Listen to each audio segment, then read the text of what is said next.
New Jersey has issued a severe thunderstorm warning for southeastern Montgomery County in southeastern Pennsylvania, south central Bucks County in southeastern Pennsylvania, Philadelphia County in southeastern Pennsylvania, Delaware County in southeastern Pennsylvania, until 8:15 p.m.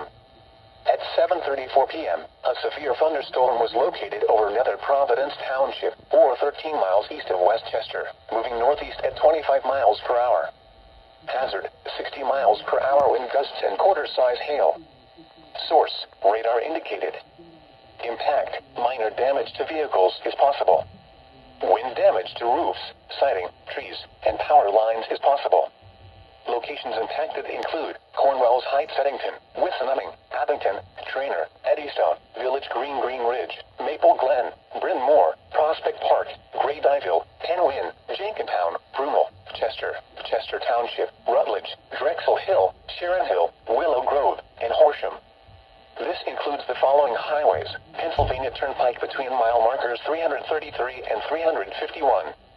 Interstate 95 in Pennsylvania between mile markers 0 and 16, in between mile markers 19 and 37. Interstate 76 in Pennsylvania between mile markers 331 and 350. Interstate 676 in Pennsylvania between mile markers 0 and 1. Interstate 476 in Pennsylvania between mile markers 0 and 19. For your protection, move to an interior room on the lowest floor of a building. Repeating, a severe thunderstorm warning has been issued until 8:15 p.m. for the following counties in Pennsylvania: Bucks, Delaware, Montgomery, and Philadelphia.